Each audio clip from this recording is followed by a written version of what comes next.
The art of pounding a tyre. What you're watching right now is one of the most misunderstood acts in sustainable building.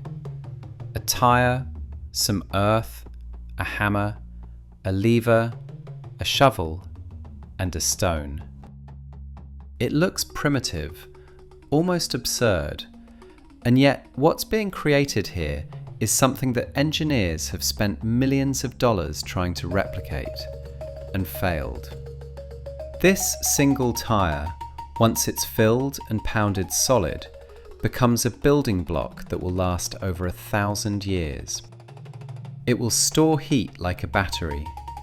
It will flex during earthquakes instead of cracking.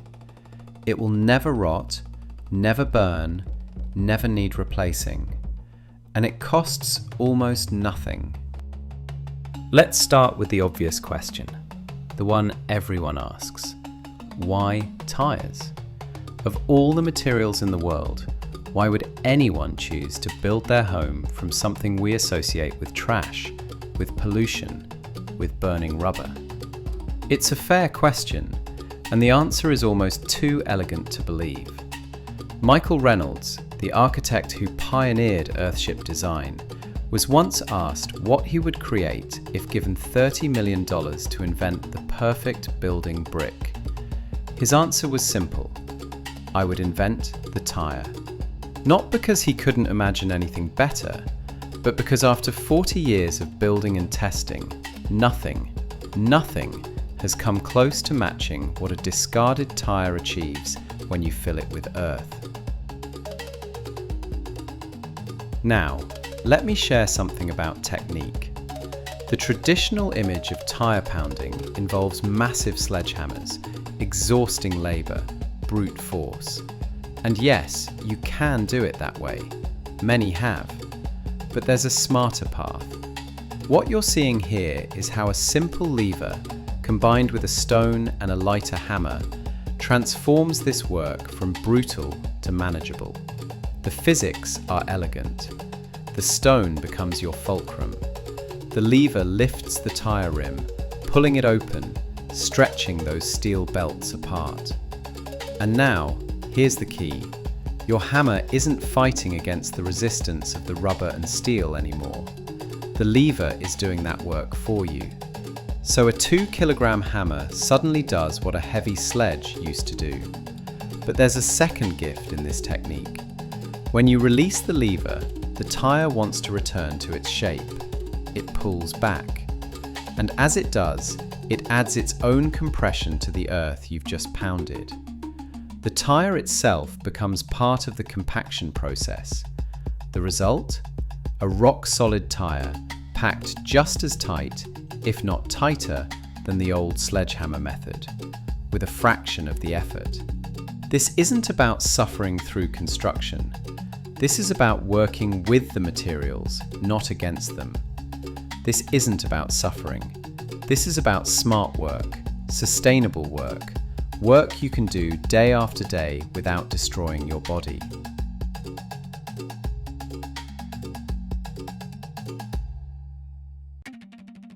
Let's talk about what this wall will actually do once it's built. The back wall of an Earthship, that curved sculptural surface that every visitor notices, is the heart of the entire system.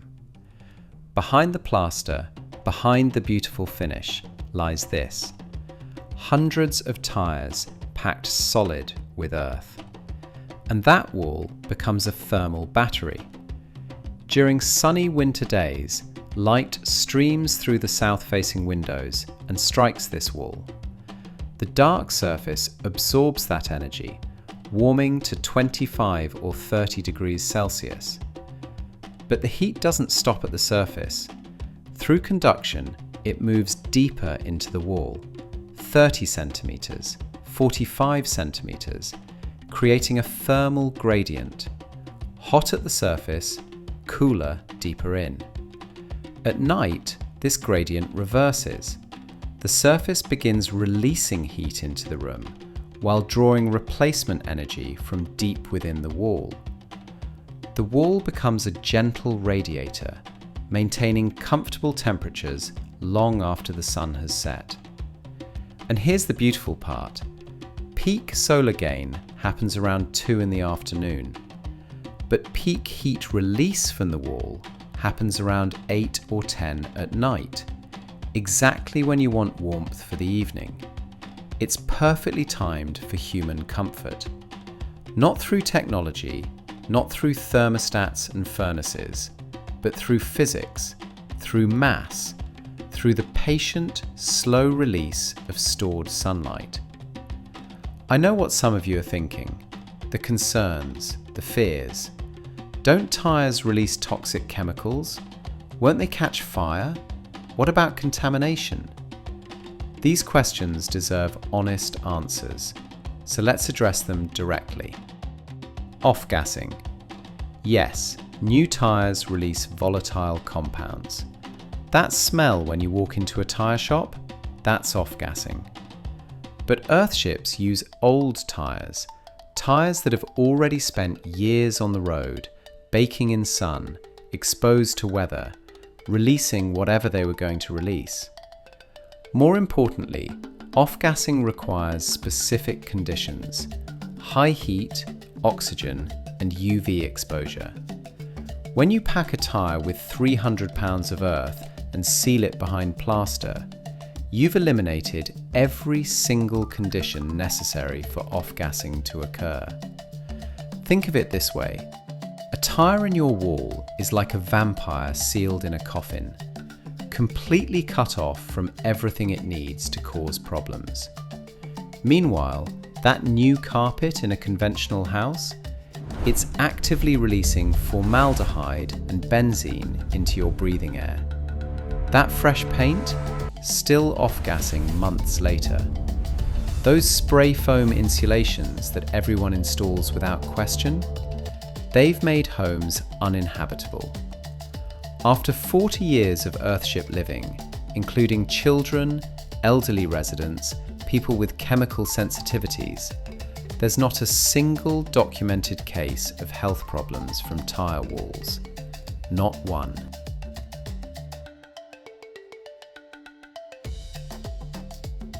Fire. This one surprises people the most. When properly built, tyre walls are actually fireproof. Fire requires 3 things: fuel, oxygen, and heat. When you pack a tyre with earth and seal it with plaster, you've eliminated the oxygen. No oxygen, no combustion. Period.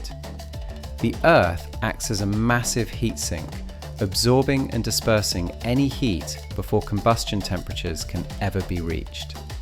Compare this to wood frame construction, obviously flammable. Steel frames that weaken and fail catastrophically in fires.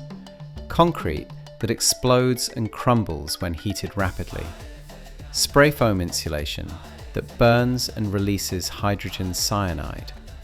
Tyre walls, among the most fire-resistant construction methods available. And contamination, the worry that chemicals will leach into soil and water. Here's what people miss. Tyre walls don't touch the soil. Every properly built Earthship includes a complete moisture barrier that separates the entire structure from the ground. The tyres are essentially hermetically sealed from any contact with soil or groundwater. After 4 decades of construction, including buildings with monitoring wells and soil testing, there's no documented case of tyre wall contamination. 0. The theoretical risk that keeps people awake at night simply doesn't manifest in practice. So we've addressed the fears. Now let's talk about the genius. Because tyres aren't just safe, they're superior to every alternative for thermal mass construction.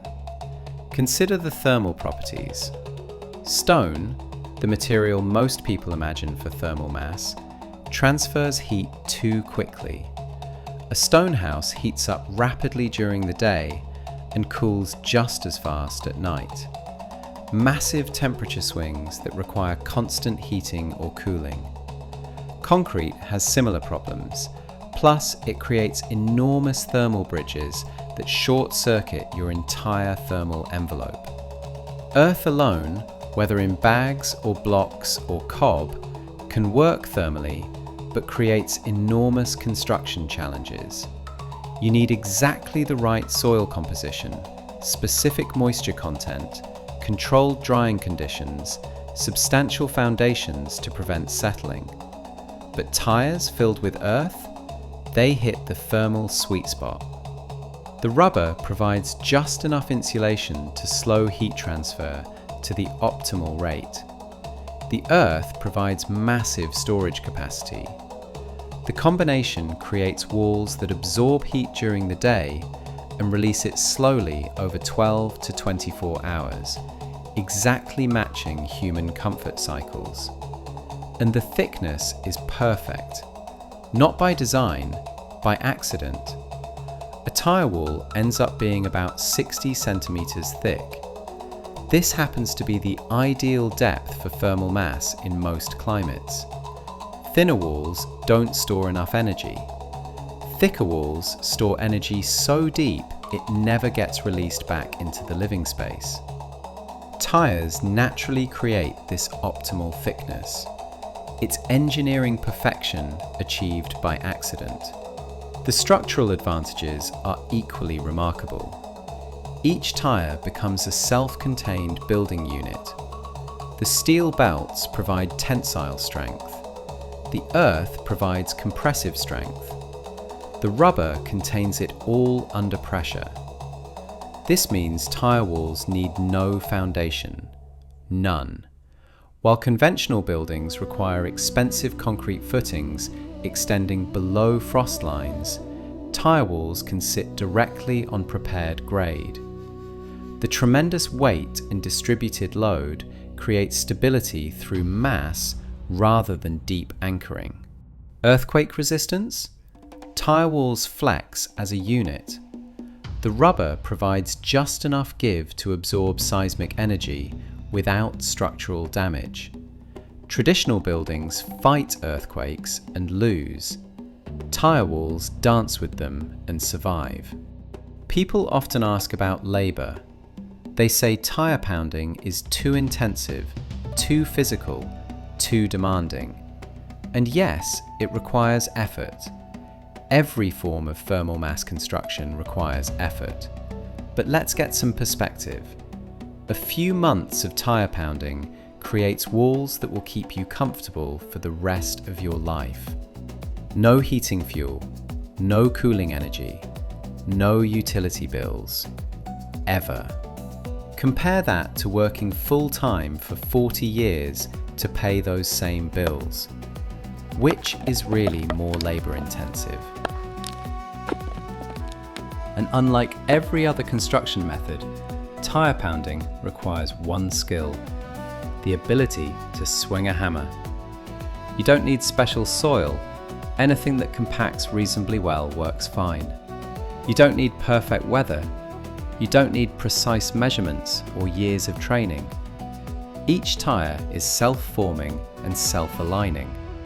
Mistakes are almost impossible because the tyre constrains what you can do wrong. This democratizes building. Families build together. Friends help friends. Complete beginners contribute meaningfully from hour one. There's something else that happens during tyre pounding. Something harder to measure, but impossible to ignore. Community forms. There's something primal and satisfying about swinging hammers together toward a shared goal. Strangers become friends through shared physical effort. Stories get told, laughter happens, bonds form that last decades. The process builds social connections while building walls. Every tyre used in an Earthship wall is a tyre diverted from an environmental problem. We generate over 1 billion waste tyres globally every year. They end up in landfills, creating breeding grounds for disease, or in illegal dumps where they catch fire and burn for weeks, releasing genuinely toxic compounds into air and water. Earthship construction transforms this waste stream into a resource stream. What was liability becomes asset. What was problem becomes solution. A British scientist once estimated that a tyre wall, properly built and sealed, has a lifespan exceeding 1,000 years. 1,000 years! That's not a building material, that's a legacy. The tyre paradox is this: the material that seems worst proves best. What appears to be an environmental problem becomes the environmental solution. What seems like compromise reveals itself as optimization. What looks wrong proves right. After 40 years of testing, refinement, and real-world performance, nothing has proven superior to what we found in the waste stream. This tyre, this earth, this simple hammer, they're not primitive, they're not compromise, they're not settling for less. They're the foundation of freedom. Freedom from utility bills, freedom from heating costs, freedom from cooling systems, freedom from the endless cycle of earning money to pay for comfort that could have been built into your walls from the beginning. What you've been watching isn't just construction, it's transformation. Waste becoming shelter, effort becoming comfort, simplicity becoming sophistication. One tyre at a time, one swing at a time, building something that will outlast us all. Wild in the street, out in the night, wild in the street, over the road. I'm looking at you, looking at me. Oh, you're pretty, pretty when you're moving on your feet. Hey, looking at me. Oh, you're pretty, pretty when you're moving on your feet.